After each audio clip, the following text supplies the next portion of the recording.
ஓரளவுக்கு மிடில் கிளாஸில் இருக்கக்கூடிய நான் இன்னும் கொஞ்சம் ஒரு பெட்டராக பண்ணியிருக்கலாம், இன்னும் பெட்டராக ஹார்ட் ஒர்க் பண்ணியிருக்கலாம் அப்படின்னு ஃபீல் பண்ணுறேன்.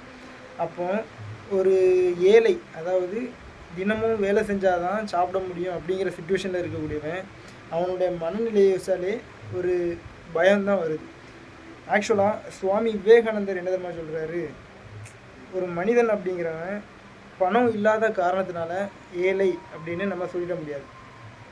அப்போது யார் ஏழை அப்படின்னா, ஒரு கனவும் ஒரு உயர்ந்த லட்சியமும் இல்லாத ஒவ்வொருத்தனும் ஏழை தான் அப்படின்னு சொல்கிறார். நம்ம இப்போ எந்த சுச்சுவேஷனில் எந்த ஒரு இயலாமையில் இல்லாமல் இருந்திருக்கலாம், ஆனால் நிச்சயமாக ஒரு கனவும் ஒரு லட்சியமும் இருக்கணும் அப்படின்னு சொல்கிறாரு. ஒரு கனவும் ஒரு லட்சியமும் நம்மள்ட்ட இருந்துன்னு வைங்களேன், அந்த லட்சியத்தை அடையிறதுக்காக நம்ம உழைப்போம். அந்த உழைப்பு நம்மளை அந்த ஏழ்மை மனநிலையிலேருந்து கண்டிப்பாக மாற்றும்.